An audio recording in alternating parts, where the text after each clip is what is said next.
You still look at me exactly the way you did the night we almost kissed."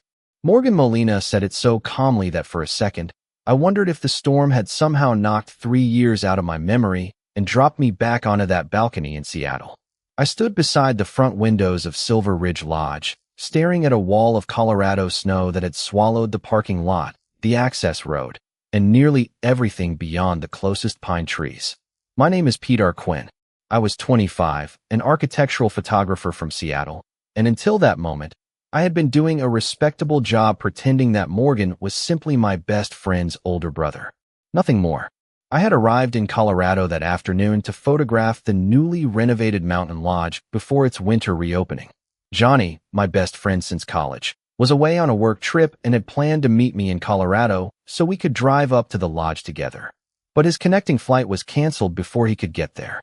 Johnny had texted that Morgan would pick me up instead, and Morgan had appeared at the airport shortly afterward. At 30, he looked different from the man I remembered and somehow exactly the same. Dark blonde hair brushed neatly back, broad shoulders under a charcoal winter jacket, and the composed expression of a structural engineer who seemed professionally incapable of being surprised. The drive into the mountains had started normally. Then the weather alert on Morgan's dashboard changed from advisory to warning. Snow thickened across the windshield, visibility dropped, and Morgan slowed well below the speed limit as plows began turning traffic away from the higher roads. We reached Silver Ridge shortly before county officials closed the mountain access route behind us. The lodge manager had already left before conditions deteriorated, and the remaining renovation crew had gone down the mountain that morning. That left Morgan and me inside a 40-room lodge that suddenly felt much smaller than it should have.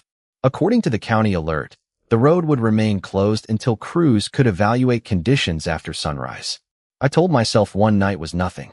We had heat, food, backup power, and separate rooms. There was no emergency inside the lodge. The only problem was standing about 10 feet behind me. For the first hour, we discussed safe subjects: the renovation, my photography schedule, Johnny's terrible habit of booking connecting flights in winter. Morgan made coffee. I checked my equipment. Neither of us mentioned Seattle. I began believing we might actually get through the night that way. Then I caught Morgan watching my reflection in the window. I made a joke about being trapped in a luxury lodge with the one Molina brother who barely spoke. He almost smiled. Then he mentioned the almost kiss. My hand tightened around my coffee mug. 3 years earlier, I had convinced myself that moment meant more to me than it ever had to him. Morgan had left Seattle the next morning, and whatever fragile connection existed between us had faded into short messages, polite holiday greetings, and eventually silence. I turned from the window. "You remember that?" I asked. Morgan's expression changed, not dramatically, but enough that the room suddenly felt quieter. "P-Dar," he said. I didn't forget any of it. For a moment, I could only stare at Morgan. The wind pressed snow against the lodge windows, but my attention had already shifted 3 years backward, to Johnny's 23rd birthday in Seattle. His apartment had been crowded that night, and sometime after 11, I had stepped onto the balcony for some quiet. Morgan followed a few minutes later with 2 bottles of sparkling water and handed me one without asking. I was 22 then, newly out of a relationship that had ended more from exhaustion than heartbreak, and I had known Morgan mostly as Johnny's dependable older brother who always seemed to have his life organized. That night was different.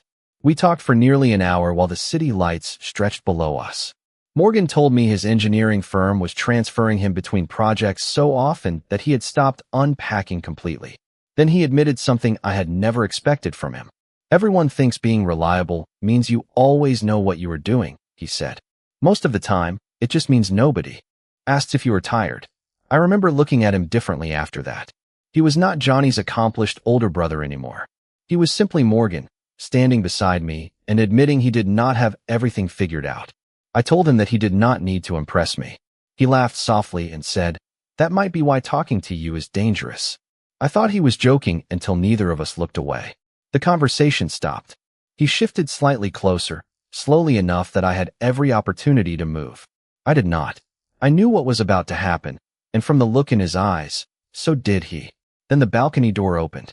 "Peter, we are cutting the cake," Johnny called, completely unaware of what he had interrupted. I stepped back first. Morgan looked toward the city. Neither of us explained anything. By the next morning, he was gone. His project manager had moved his departure up because of a scheduling issue, according to Johnny. Morgan sent me a message from the airport saying he had enjoyed talking with me. I replied that I had too.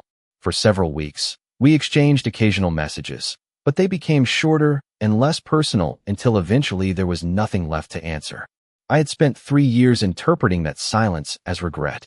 Now Morgan was telling me I had been wrong. Then why did you disappear? I asked. His eyes lowered briefly toward the coffee in his hands. I did not disappear. You stopped talking to me. That is fair. Those are basically the same thing from where I was standing. He accepted that without defending himself, which somehow frustrated me more. I set my mug on the table. Did that night mean something to you? Or did you just remember it because this situation is awkward? Morgan looked directly at me. It meant something. There was no hesitation. That answer should have settled something inside me. Instead, it opened a question I had buried years ago. Then why did you spend 3 years acting like it did not? Morgan drew a slow breath. The expression on his face was not embarrassment. It looked closer to guilt. Because there was a conversation the next morning that you never knew about. I waited, expecting him to mention work, timing, or the 5-year age difference that had seemed much larger when I was 22. He mentioned none of them. Who was the conversation with? I asked. Morgan glanced toward the dark windows before looking back at me. Johnny. Hearing my best friend's name made my stomach tighten. What does Johnny have to do with what happened between us? Morgan was quiet long enough that I understood the answer was going to change more than my memory of one night. Finally, he said, he figured out something almost happened on that balcony. I stared at him. And Morgan placed his mug beside mine. And he asked me to stay away from you. He asked you to stay away from me? I repeated. Morgan nodded once. For several seconds, I could not decide whether I was more surprised by Johnny saying it or Morgan actually listening. Johnny had always been protective of the people he cared about, but he had never treated me like I needed permission to make my own decisions. Why? I asked. Because I was his brother? Morgan shook his head. It was not about that. And it was not because you are a man. He leaned against the edge of the long dining table, choosing his words carefully. Johnny knew your relationship had just ended. He knew you were having a rough few months, even if you were pretending otherwise. That part was true. At 22, I had been working freelance jobs, sleeping badly, and insisting to everyone that I was fine because admitting uncertainty felt like failure. Still, hearing that Johnny had discussed my emotional state with Morgan without telling me made something uncomfortable settle in my chest. What exactly did he say? Morgan looked at me. He asked whether something had happened between us. I told him no. Technically accurate. Barely.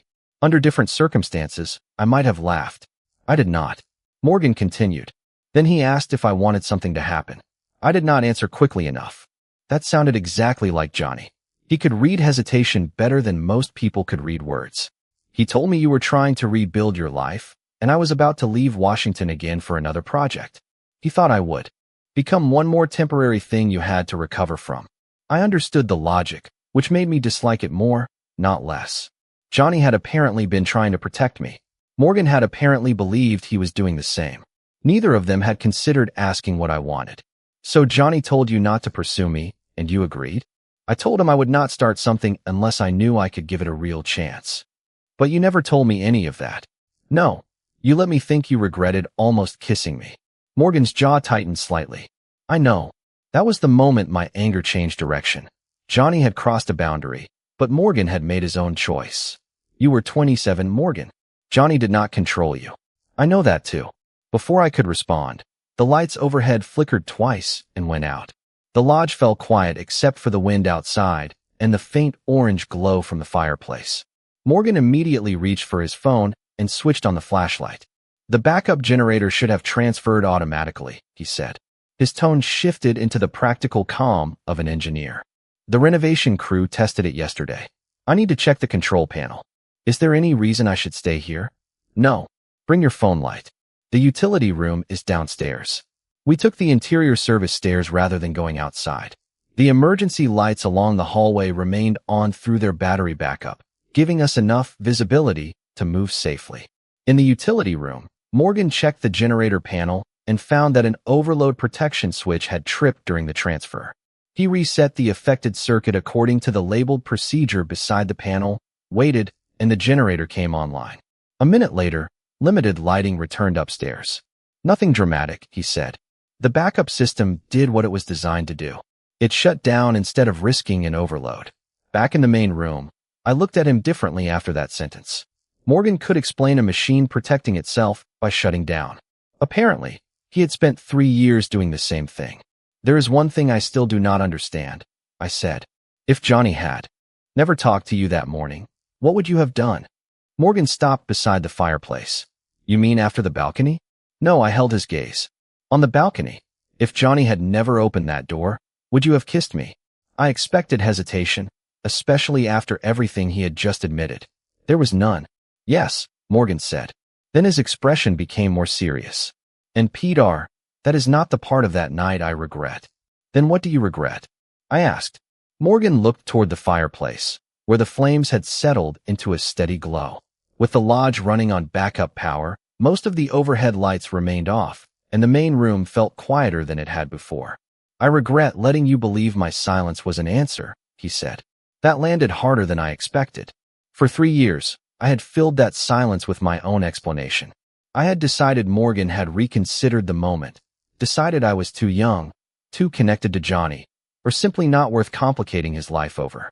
Morgan walked into the adjoining kitchen and checked the refrigerator temperature display. The generator was supplying the essential circuits, but he suggested we leave the refrigerator closed and use the food the lodge staff had prepared earlier for the renovation crew. We found soup, bread, and sealed containers of salad in the commercial kitchen, then carried dinner to the fireplace. It was surprisingly ordinary, sitting across from Morgan with bowls of tomato soup, while a Colorado blizzard erased the world outside. Maybe that ordinary feeling was what finally made honesty easier. Did you ever think about contacting me? I asked. Morgan gave me a look that made the question seem almost absurd. A lot. That is difficult to reconcile with receiving almost no messages. I wrote them. I just did not send most of them. I lowered my spoon. What kind of messages? Nothing dramatic. Congratulations when Johnny told me you landed your first national hotel campaign. A message when you moved from freelance work to the architecture studio. Another one when I saw your Vancouver project online. I stared at him. I had never told Morgan about Vancouver. You saw that? Your name was in the photo credits. Suddenly, details from the last few years rearranged themselves in my head. Morgan had not vanished as completely as I thought. He had simply remained somewhere outside my view. You kept track of my work? Sometimes. I was curious how you were doing. Sometimes. A faint smile appeared. More than sometimes. That should have felt flattering. Instead, another question surfaced. You knew I changed companies? Johnny mentioned it. And that I went to Vancouver? That one I found myself. I studied him. Anything else? Morgan hesitated. There it was again.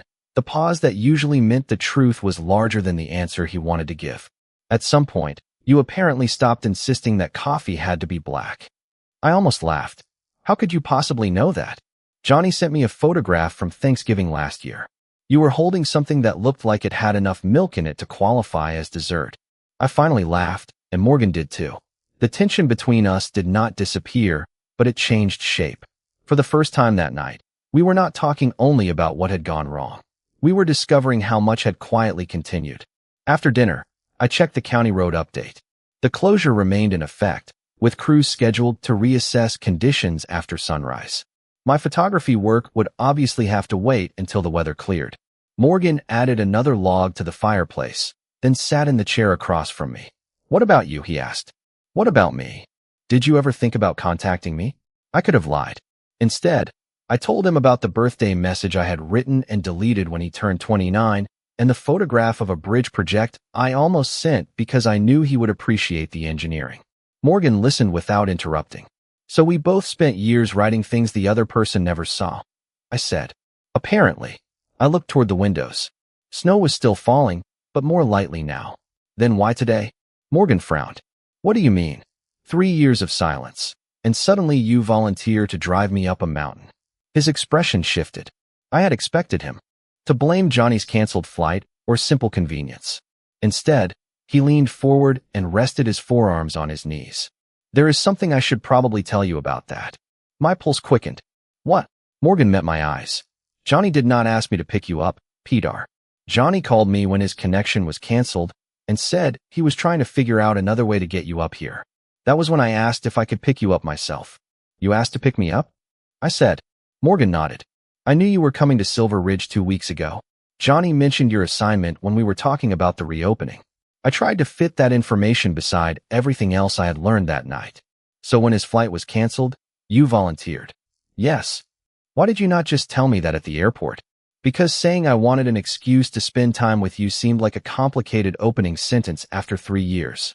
I almost smiled, but the frustration underneath it remained.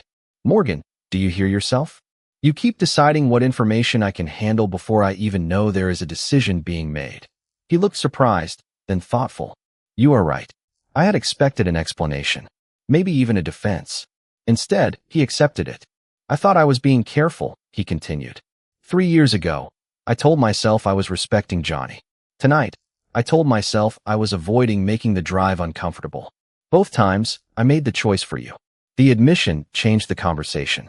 I had spent years imagining what Morgan might say if we ever discussed that balcony, but I had never imagined him taking responsibility without asking me to make his choices easier to forgive. Then stop doing that, I said. Stop deciding what I should know. Morgan held my gaze. All right, that's simple. No, but the answer is. He sat back. Ask me anything. I thought about the obvious questions first. Had he dated anyone seriously since Seattle? No. There had been a few dates, but his travel schedule had made building anything lasting difficult. Had he told Johnny he still thought about me? Not directly. Had tonight been planned? Absolutely not. Morgan showed me the weather alert history on his phone. The forecast had worsened after we were already driving into the mountains, and the county closure had been issued shortly before we reached the lodge. Whatever else Morgan had arranged, the storm was not part of it. Then I asked the question I had been avoiding. Do you still want what almost happened that night? He became completely still. Yes. One word, no performance. My heartbeat seemed suddenly louder than the wind outside. Morgan continued before I could respond. But that answer does not give me the right to assume anything about tonight. He glanced toward the fire, then back at me. Wanting you is not enough anymore. You have to be able to trust me. That was the first thing he had said all evening that made the past feel less important than what might happen next. I stood to carry our empty bowls back toward the kitchen. Morgan rose too and reached for his mug. We met near the end of the table, closer than either of us had been since Seattle. For one suspended second, the memory was almost exact. Quiet room, no one else nearby, both of us aware of the distance between us. Morgan did not move closer. He did not reach for me. He simply waited. 3 years earlier, Johnny had opened a door before either of us made a choice. This time, there was no interruption. That meant whatever happened next belonged entirely to us. I could have closed the distance. Part of me wanted to. Instead, I stepped back and picked up my bowl. Morgan did not look disappointed. If anything, he seemed to understand. Not tonight, he asked gently. I did not say that. His eyebrows lifted. Then what are you saying? I carried the dishes into the kitchen and set them beside the sink before turning back toward him. I am saying that if anything happens between us, there is one thing I am not doing again. What? Pretending Johnny gets to stand in the middle of it. Morgan's expression grew serious. I reach for my phone on the counter. When the cell signal comes back, he hears the truth from me. Morgan was quiet for a moment. You are sure? Yes. I looked at the weak signal indicator at the top of my screen. One bar appeared, disappeared, then returned. Before I could say anything else, my phone vibrated. Johnny's name appeared across the screen. For half a second, I considered letting Johnny's call go unanswered. Then I remembered what I had just told Morgan.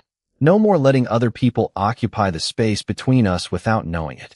I accepted the video call. Johnny's face appeared through a slightly pixelated connection.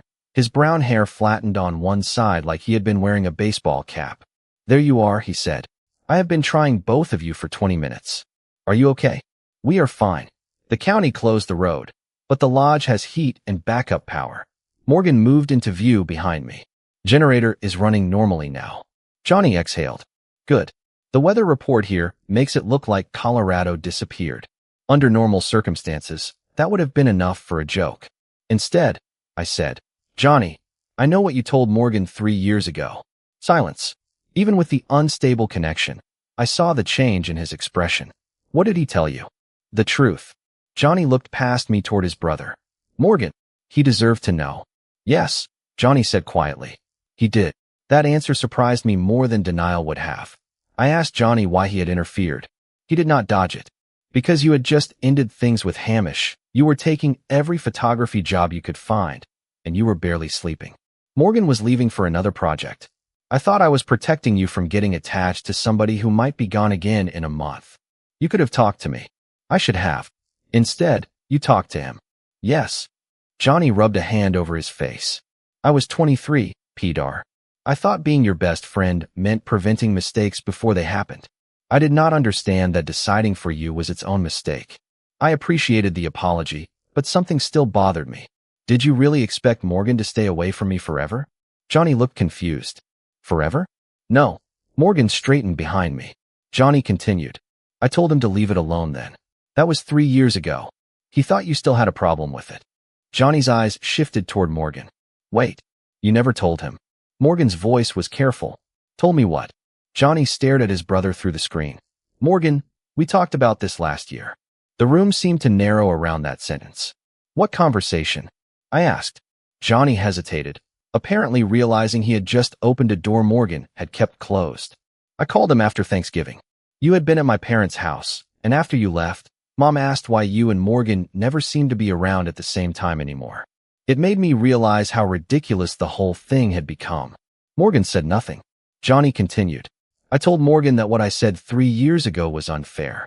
I told him you were not 22 anymore, and I had no business acting like I got a vote in who either of you dated.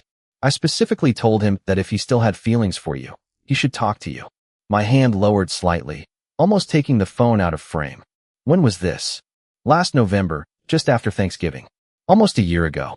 I turned toward Morgan. His face told me Johnny was not mistaken. You knew for almost a year? I asked. Yes. Johnny started to speak, but I stopped him gently. Johnny, I need to call you later.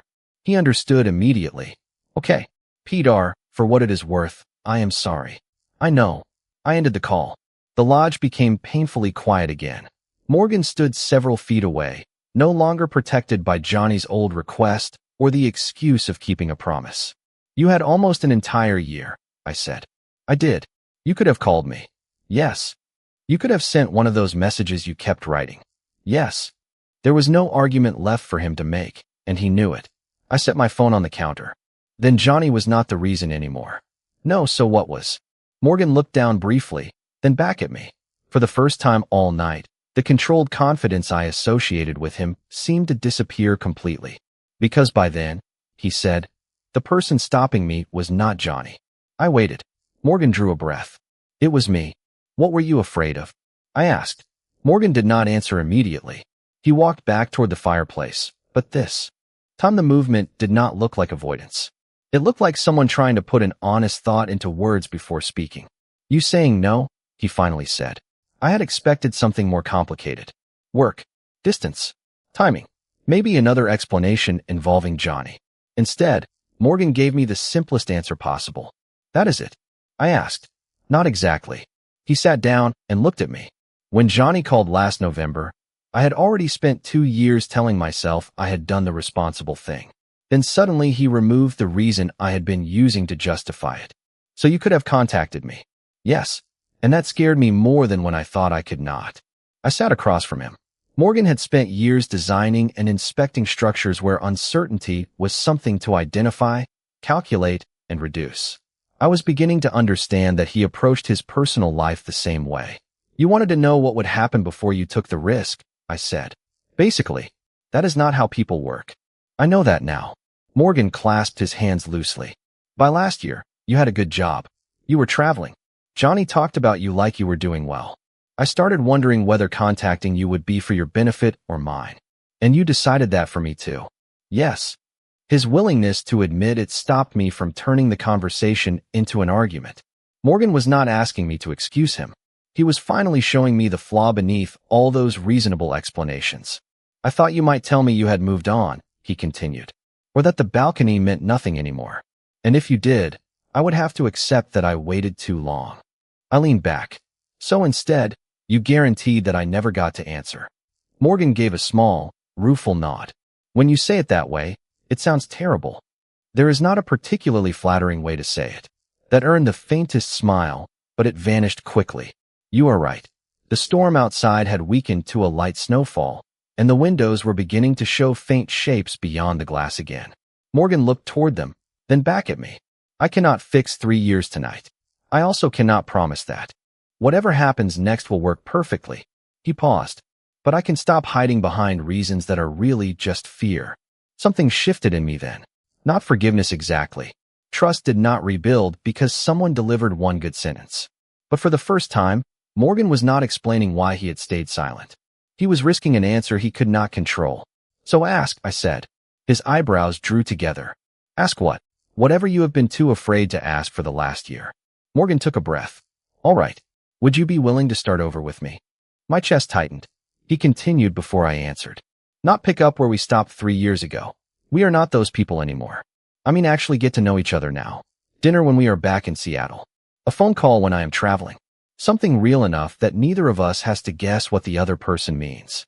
I looked at him, realizing how different that question was from the almost kiss we had spent years remembering. That moment had required only a few seconds of courage.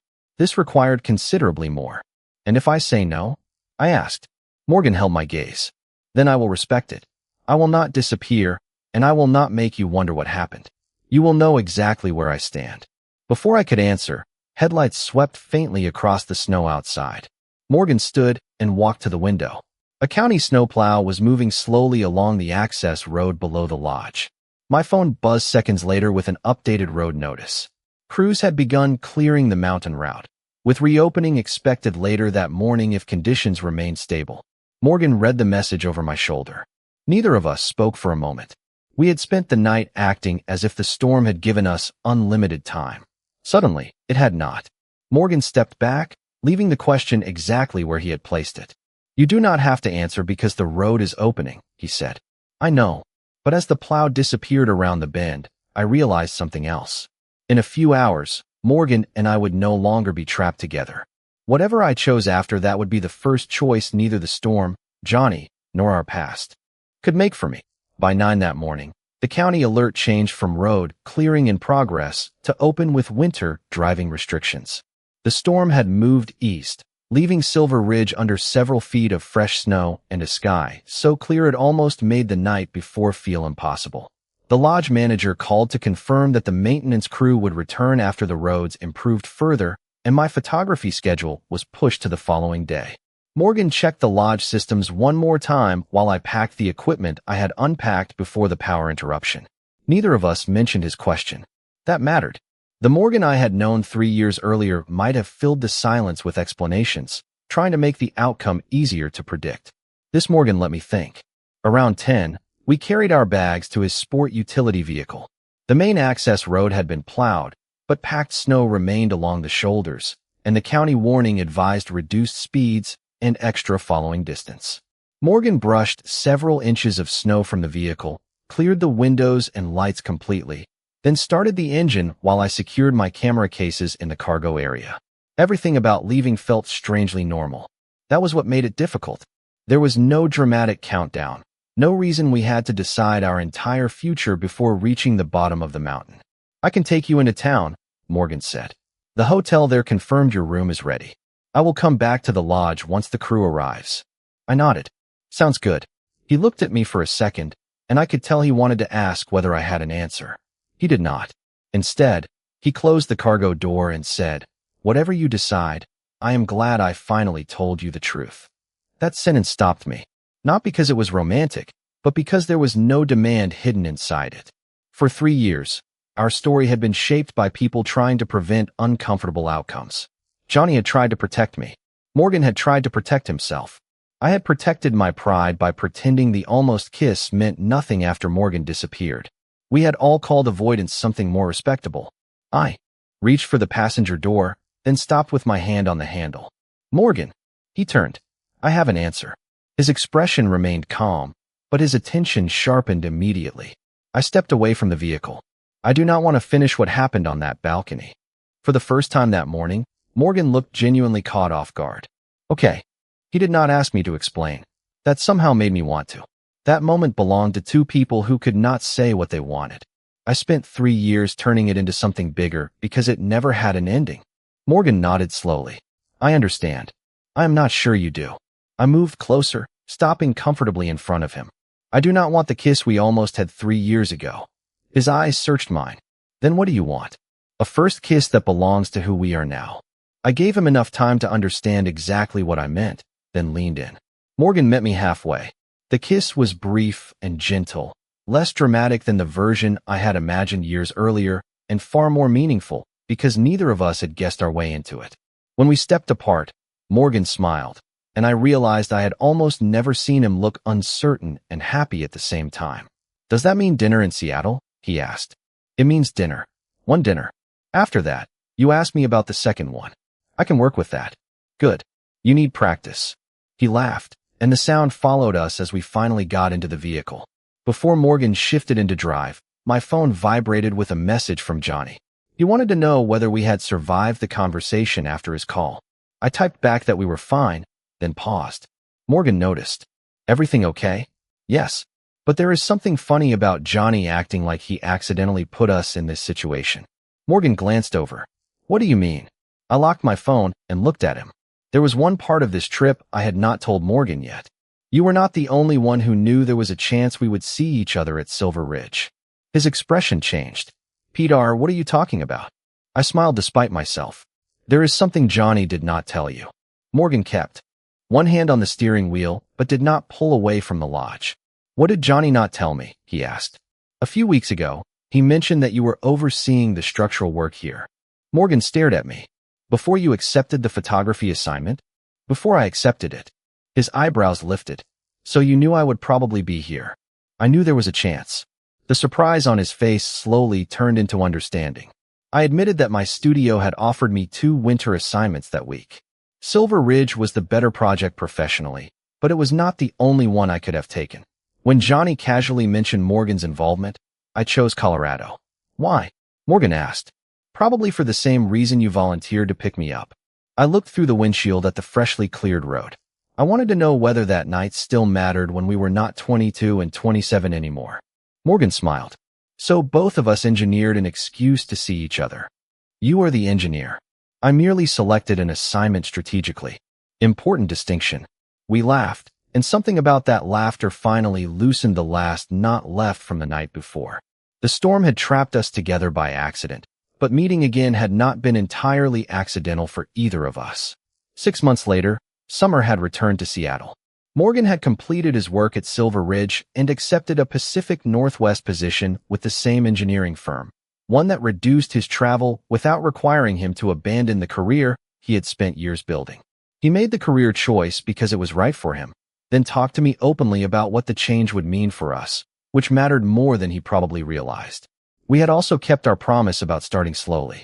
One dinner became another. Phone calls replaced deleted messages. When something bothered one of us, we tried saying it before silence had time to invent an explanation. One Saturday evening, Johnny invited us to a barbecue at his parents' house. Morgan and I were sitting beside each other at the patio table when Johnny looked between us and shook his head. I have been thinking about this, he said. Technically, I delayed your first kiss by 3 years. No, I said. You interrupted the wrong kiss. Johnny frowned. There was a right one. Morgan reached beneath the table and took my hand. Eventually, Johnny groaned. That is unbearably sentimental. You created the problem, I reminded him. I was 23. You have used that defense enough. He raised his glass. Fair. We laughed, and I looked at Morgan. For years, I had treated that unfinished moment on the balcony like proof that timing had stolen something from us. Now I understood that finishing the old moment had never been the point. What mattered was that when another chance came, we finally stopped allowing fear, assumptions, and good intentions to speak in our place. Maybe some relationships are not lost because people stop caring. Sometimes they become buried beneath things left unsaid, especially when silence feels safer than risking an answer we cannot control. This story reminds us that good intentions can still take away another person's chance to choose, while fear can disguise itself as patience, responsibility, or perfect timing. There are moments when honesty does not guarantee the ending we hope for. It simply gives everyone involved something more valuable than guessing. Perhaps that was what Pedar and Morgan needed most. Not a storm, not a perfect second chance, and not the recovery of something they had missed years earlier, but the courage to meet each other as they were now. Some unfinished moments may deserve closure. Others may be pointing toward a beginning that could only happen once both people were ready to choose it freely. If you had been in Pedar's position, how would you have responded after learning why Morgan stayed silent for so long? And what would you need from someone before trusting them with a second chance?